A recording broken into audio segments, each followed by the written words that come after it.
guys, we're going to be starting section 6.4. The second half of chapter 6 is all about radicals and square roots. So we're going to spend a couple days breaking this down into all different kinds of roots.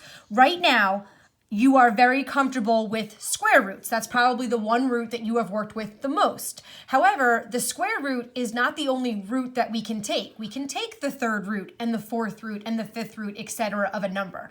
So this section is going to be all about different kinds of roots. But we are going to start with the square root, okay? All right, but first, let me go over some vocabulary with you.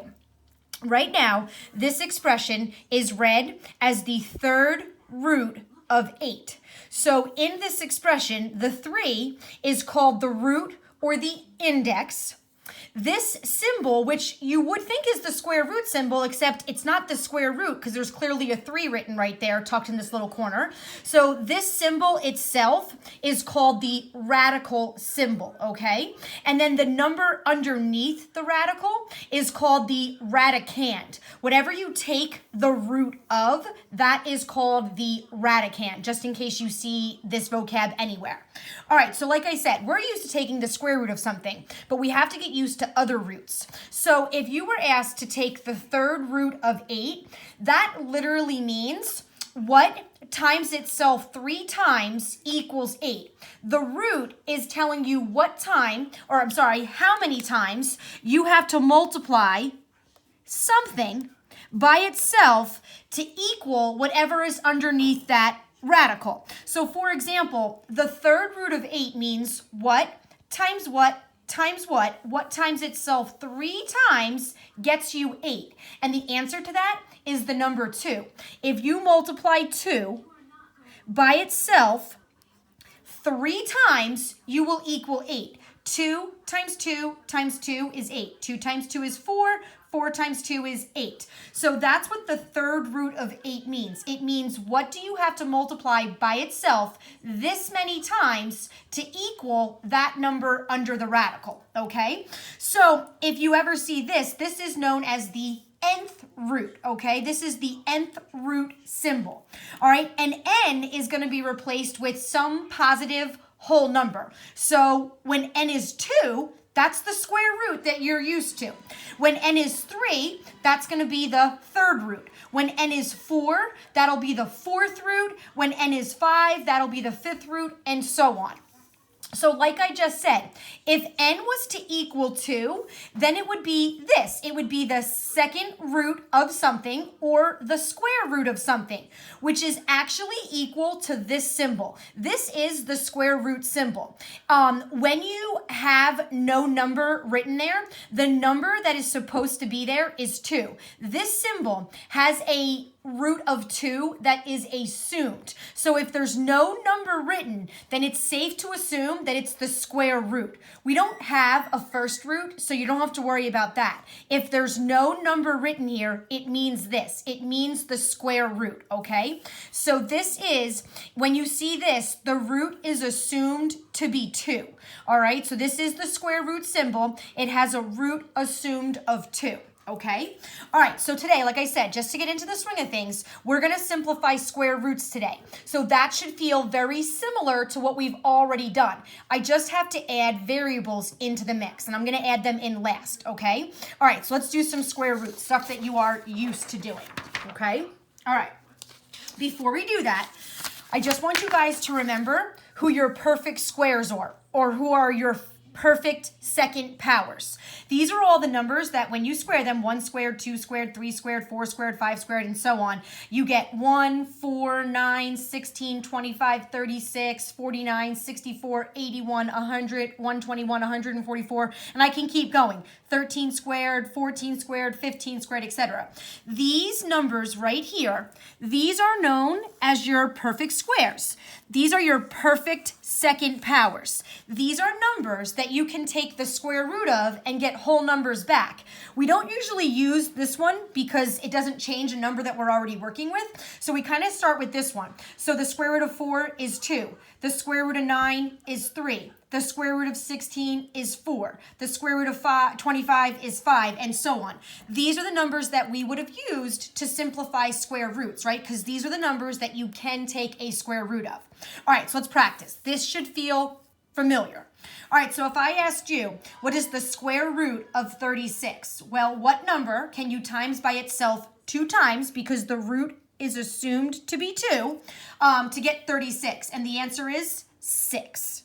The square root of 36 is 6, because 6 times itself 2 times gets you 36, right?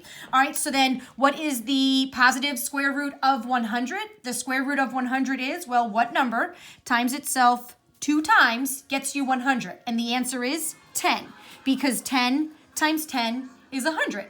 All right, well, those are the easy ones because these were perfect squares. These are numbers you could take the square root of. But remember what happened when you couldn't take the square root, right? So if we had to simplify the square root of 27, well, 27 isn't a perfect square, right? He's somewhere in between 25 and 36. That means you can't take the square root of him and get a whole number. So what we did is we found the biggest number on this list that divided evenly into 27. And who was that?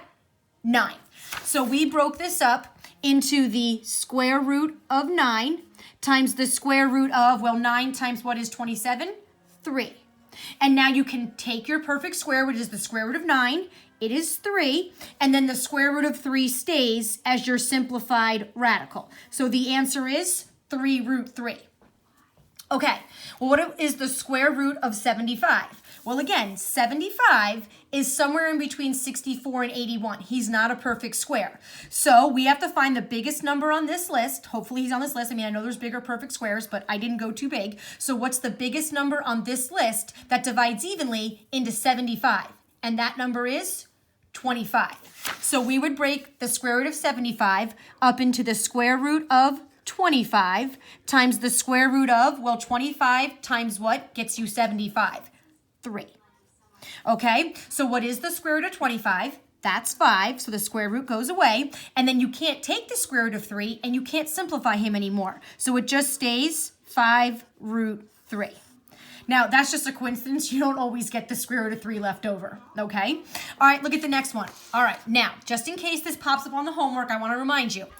You can't take the square root of a negative number and get a real number answer, because nothing times itself 2 times would end up negative, right? So you can't take the square root of a negative number and get a real number back. We have to get an imaginary answer to this. So the first thing we did here is we would pull out the negative, and we would simplify this into the square root of negative 1 times the square root of 24, right? Now we're kind of back in business.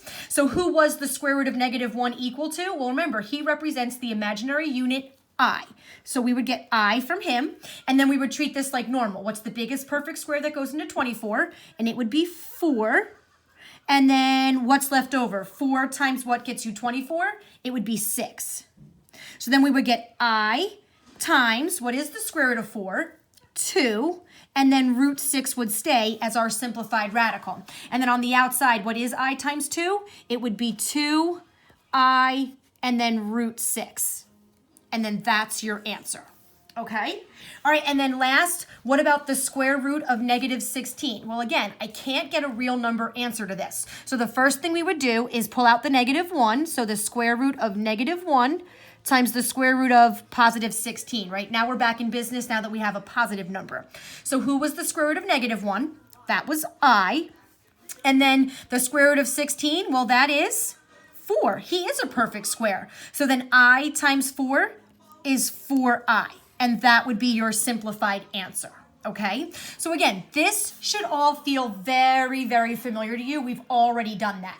What's going to happen in this section is you're not just going to be asked to take the square root of a number anymore. You're going to have to take the square root of variables and exponents. And that's what we really have to practice. Okay? All right, so now look at the next part. Okay? All right, so remember, right now today, we're just concentrating on square roots. We'll worry about third roots tomorrow. All right, so what happens if you take the square root of a variable? Now I have to put a little bit of a side note here. We're going to assume all of our variables are positive. Otherwise, we have to get into this whole plus or minus absolute value scenario, and it just gets a little confusing. So because we're learning online, I just don't see the need to get into it right now. So we're just going to assume all variables are positive, okay? All right, well, remember, in math, each operation or a lot of operations have an opposite operation or an inverse operation, right? An operation that will undo them. Just like subtracting undoes adding. Dividing will undo multiplication. Square rooting a square will undo it. So if I asked you guys, what is the square root of x squared? Well, what does this square root do to that square? It cancels them and you get x. The square root of x squared is x, right? Because what can you times by itself 2 times to get x squared? Well, x times itself 2 times, x times x is x squared. Okay, so therefore, each x squared, you take the square root of, or I should say each x squared u square root will equal x.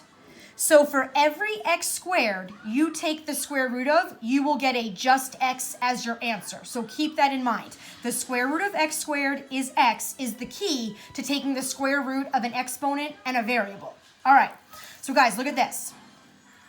Now there's going to be a shortcut to this, but let me do a couple the long way first. So if I asked you, what is the square root of x squared? Well, we already know the answer to that. It's x, right?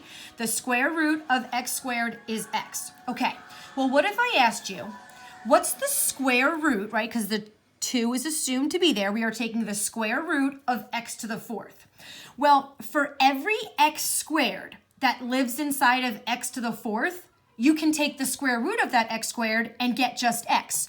So the long way is to rewrite this as, well, how many x squareds make x to the 4th? Well, can't we rewrite x to the 4th as x squared times x squared?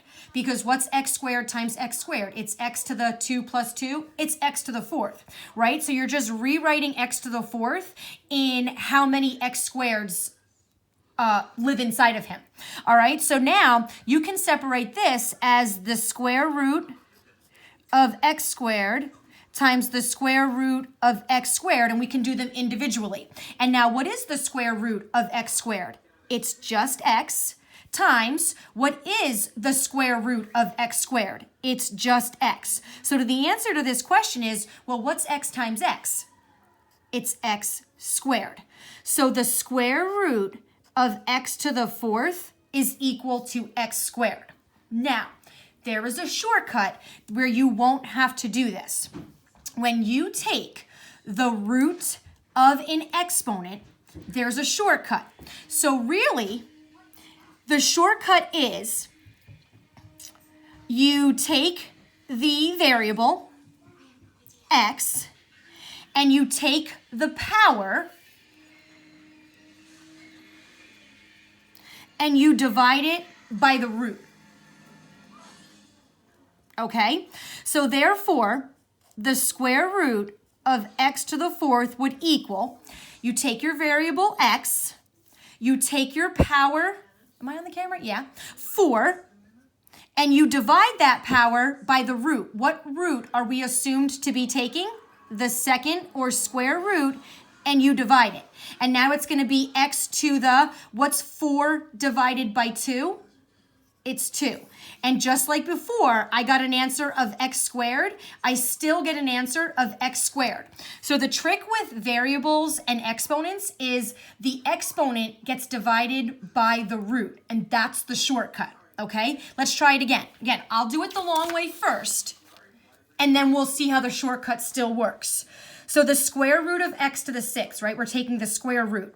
So the long way is to figure out how many x squareds make up x to the 6th. So we can rewrite this as the square root of x squared times x squared times x squared, right? Because 2 plus 2 plus 2 is 6. It's still the same problem. So I've broken it up into individual x squared. So now I can rewrite it as the square root of x squared times the square root of x squared times the square root of x squared.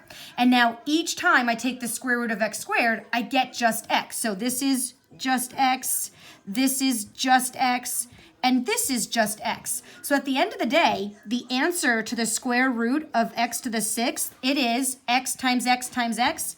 That's x to the 3rd. So the answer to this problem is x to the 3rd. But there's an easier way to do this. The square root of x to the 6th, right? I am taking the assumed square root of him. So the answer to this question is your variable x, take your power of 6 and divide it by the root 2. And what is 6 divided by 2? It's 3. So the answer to this question is x to the 3rd. Because really what you're doing is you're figuring out how many x squareds live inside of x to the 6th, right? And you can do that by taking your power and dividing it by your root. Okay, so that's the trick to exponents. You divide your exponent by the root. All right, so look here. Let's do this one by the shortcut.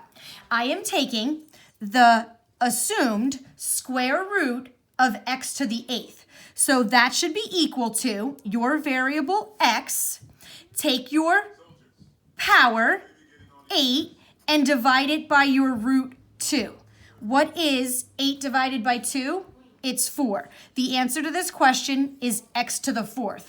The square root of x to the 8th is x to the 4th. And it makes sense because remember, when you take the square root of x to the 8th, you're trying to figure out who can you multiply by itself 2 times to get x to the 8th as your answer? Well, think about it. What's x to the 4th times himself 2 times? What's x to the 4th times x to the 4th? It's x to the 8th. It works, okay? Okay, so that's the shortcut. So let me just try a couple more with those. So now if I asked you,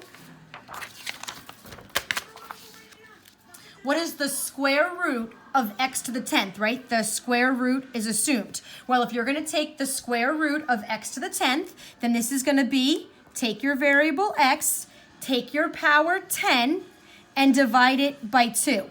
What's 10 divided by 2? It's x to the 5th. And that's your answer, okay? All right, we'll look at number 7. What's the square root of x to the 12th, right? The square root of x to the 12th. Well, take your variable x, take your power 12, and divide it by your root. What's 12 divided by 2? It's x to the 6th. And x to the 6th is your answer. Perfect. Okay, so there's one thing we have to worry about. If the shortcut is to take the power and divide it by the root, well, not every number in this world divides by 2. I mean, we were lucky. 10 divides by 2. We got 5. 12 divides by 2. We got 6, right? What happens, though, when this power doesn't divide by the root? Okay, so that's the next thing you have to worry about. What happens when the power does not divide by the root? Well, in that case, it's kind of like when you're taking the square root of a not perfect square. When we took the square root of something that wasn't a perfect square, we always had something left underneath the radical, right? Well, that's what's going to happen if your power doesn't divide by the root. There will be a leftover variable stuck under the radical in your answer. You won't be able to break everything out, okay? So let me explain this to you. So let's say you were asked to take the square root of x to the 3rd, right? Okay, well then technically, by what I've told you, you would take your variable x, take your power 3, and divide it by your root. But 3 doesn't divide by 2, so you don't want to do that. So the long way is this. You're going to break x to the 3rd up into a radical by telling me, well, what's the closest number to 3 without going over that does divide by 2? Again, let me repeat that. You're going to break this up into what's the closest number to 3 without going over that does divide by 2. The answer to that is 2. So you're going to break this up into x squared, because that's the closest number to 3 that divides by 2. And then how many are left over? How many x's are left over to get you back to x to the third? 1x, right? Because 2 plus 1 is 3. So I haven't changed the problem, I've expanded it.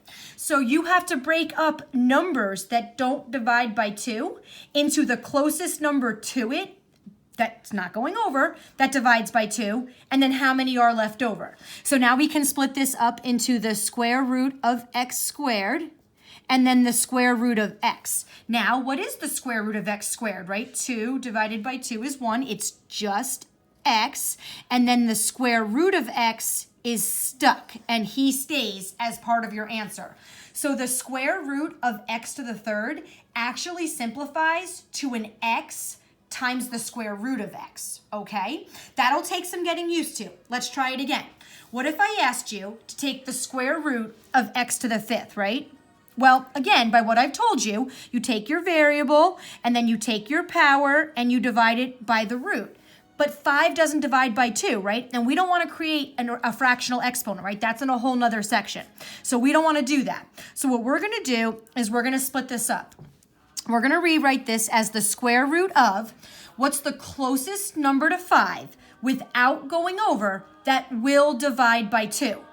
It's 4. So we're going to split this up into x to the fourth times how many x's are left over to get you back to x to the fifth. Just 1, right? Because 4 plus 1 will get you 5.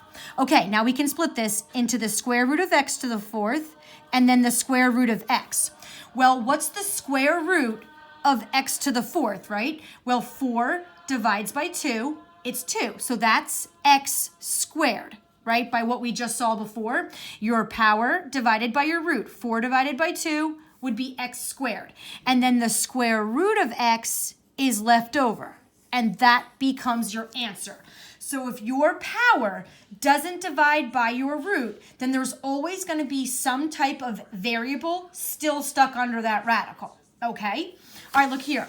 What about the square root, right? Because the square root is assumed, of x to the seventh. Well, like I said, I would have told you to take your variable, take your power, and divide it by your root.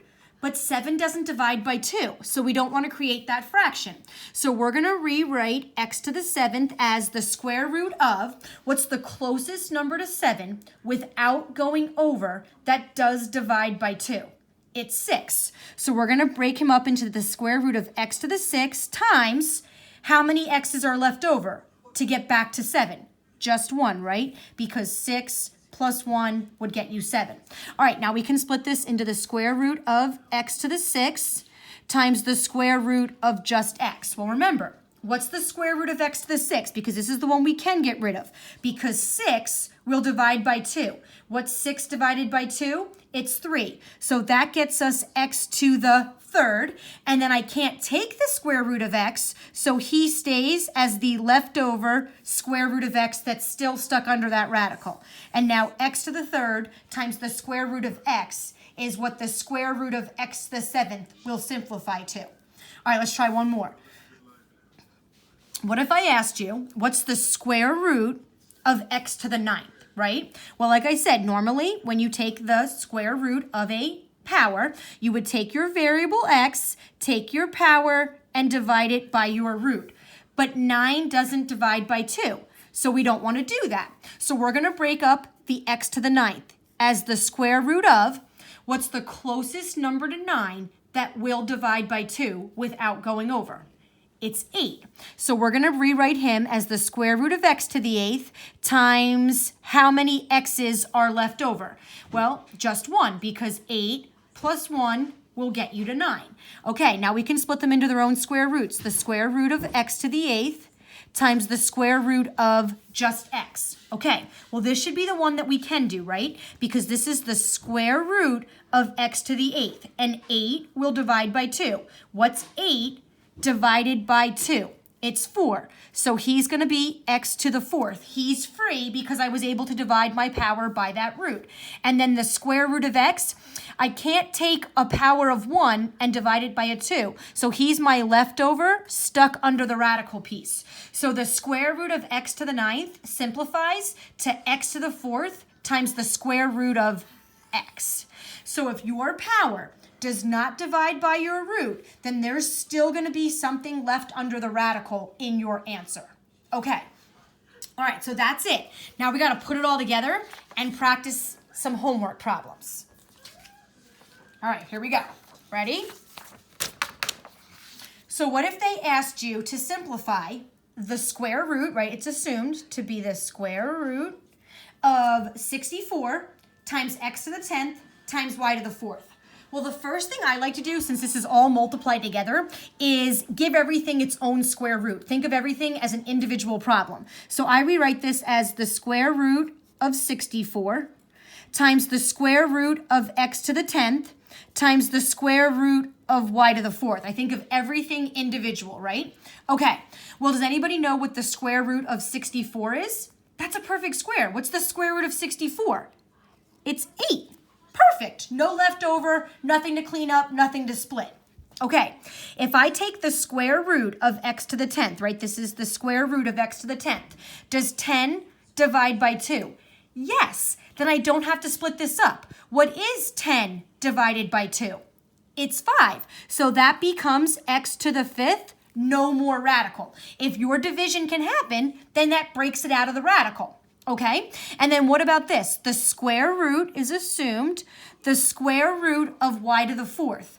Does this power of 4 divide by that root of 2? Yes, then I don't have to rewrite it and I don't have to split it up. 4 divided by 2 is 2. So that'll leave me with y to the 2nd power, right? And you're done. This simplifies to 8x to the 5th y squared. And because everything was a perfect square or a power that divided by 2, there's nothing left over underneath the radical anymore, okay? And again, if you times this by itself 2 times, you would get this as your answer. Watch. What's 8x to the 5th y squared times itself 8x to the 5th y squared, right? This is 8, this times itself 2 times.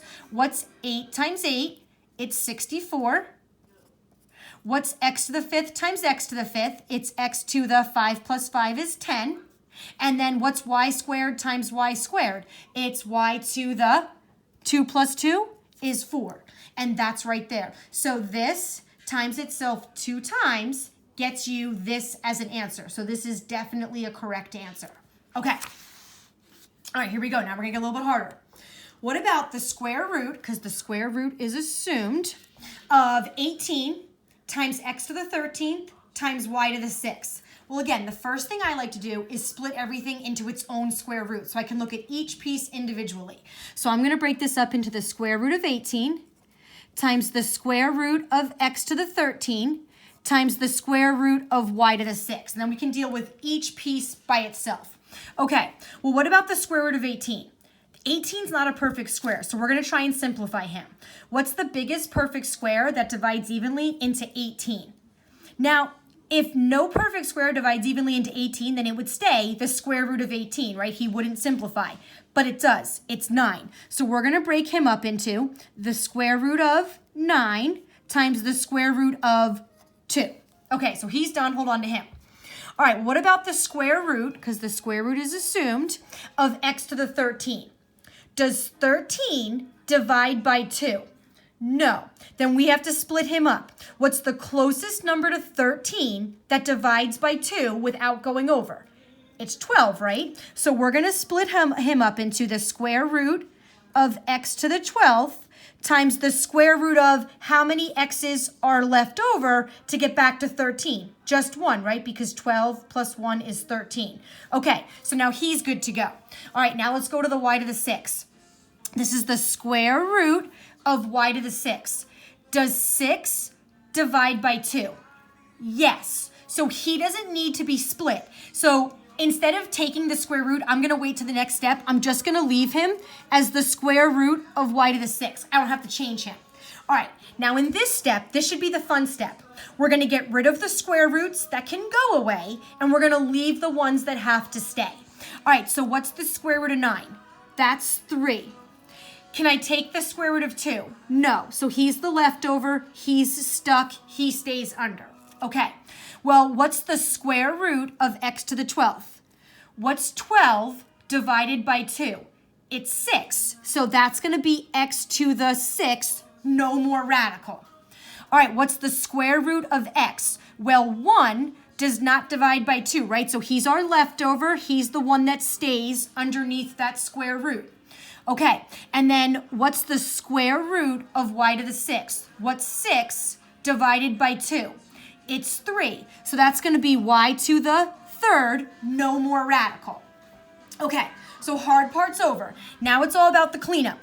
Now you're going to go through and multiply whatever is not under a radical anymore is going to be multiplied together. So what's 3 times x to the 6th times y to the 3rd? That's going to be 3 x to the 6th, y to the 3rd. And then anything that is still underneath a square root, you're going to multiply together and put under one square root.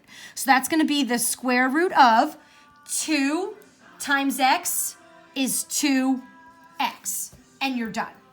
And that's your simplified square root. This simplifies to that. If you multiply this by itself 2 times, you will get this as an answer. Okay? So this takes time, but I think the more organized you are, the better off you will be. Okay? So just stay organized and take your time and do the steps. Oh, my camera is, I just knocked it. Okay, let's try a couple more and then we'll be done because my video is getting really long. Okay. Gotta step it up a notch. What about this one?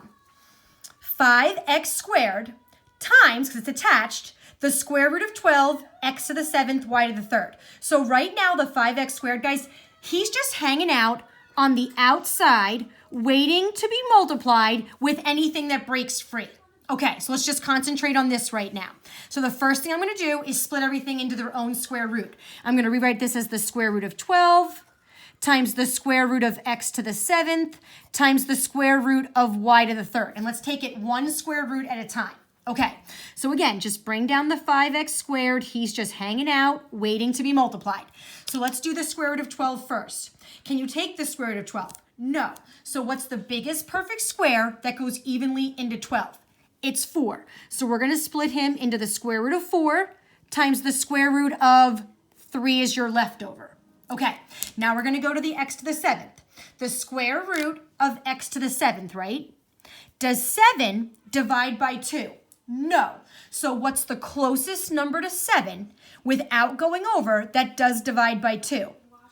It's 6. So we're going to split him into the square root of x to the 6th times the square root of how many x's are left over to get back to 7? Well, 6 plus 1 is 7, so just one x is left. Okay, now we go to this one. Let's look at the y to the 3rd.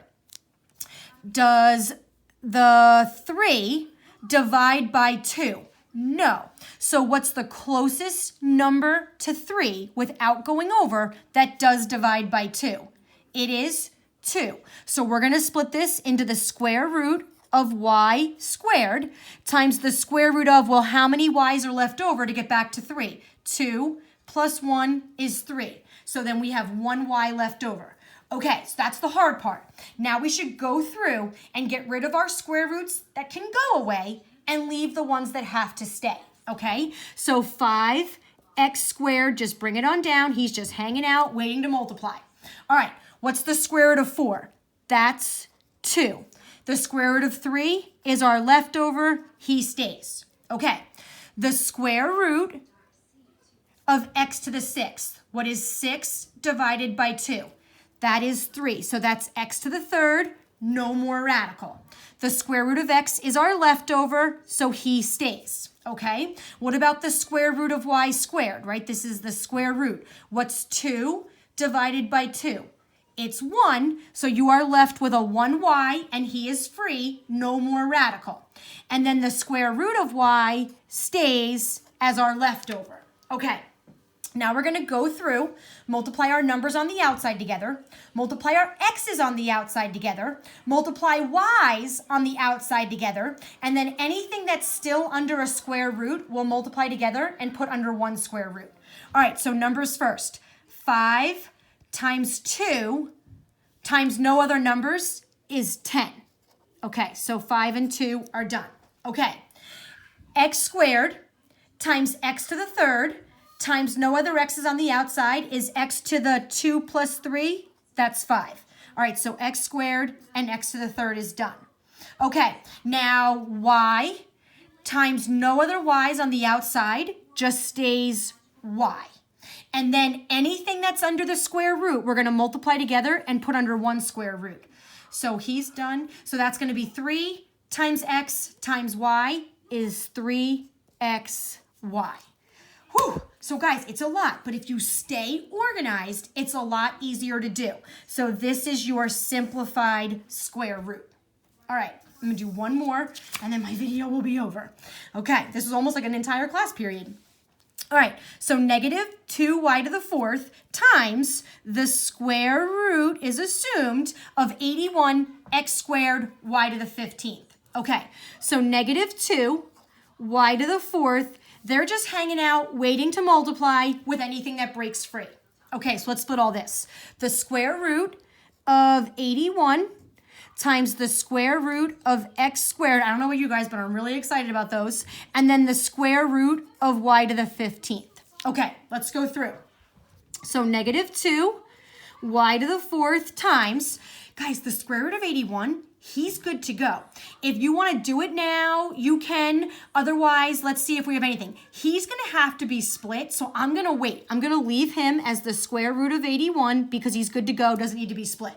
All right, guys, the square root of x squared, yes, the square root of x squared, 2 divides by 2. So he's good to go. I'm going to leave him, no reason to split him. All right, the square root of y to the 15th, right? The square root of y to the 15th. 15 does not divide by 2. So we're going to have to split this one into the square root of what's the closest number to 15 that does divide by 2 without going over? 14. So y to the 14th times y to the, how many y's are left over? Well, 14 and 1 make 15. So that's that. All right, now we should go through and get rid of all of our square roots that can go away. All right, so negative 2, y to the fourth stays. What's the square root of 81? It's 9, and he's free. Times, what's the square root of x squared, right? It's x, and he's free, right? Because 2 divided by 2 is a power of 1, right? All right, the square root of y to the 14th. What's 14 divided by 2? It's 7, and he's free. All right, and then you can't take the square root of y because 1 doesn't divide by 2. So he's your leftover stuck under the radical. All right, let's go through. Multiply numbers on the outside. Negative 2 times 9 times no other numbers is negative 18. Okay, my numbers are done. All right, let's do alphabetical. Let's do x's first on the outside. X times no other x's on the outside is x. Okay, so he's done. All right, and then y to the fourth times y to the seventh on the outside is y to the 4 plus 7, 11. So now they're done. And then the only part left over under the radical is the square root of y. And you're done. Okay? All right, so guys, that's how the square root works when you're working with numbers and variables and exponents. All right? If you have any questions, please text me and I can go over problems with you individually. We can have a Google Meet, whatever you need, okay? Just text me if you have any questions. Your homework is going to be on Delta Math for the first day. All right? All right, good luck. And thanks for your Flipgrid videos. I love them.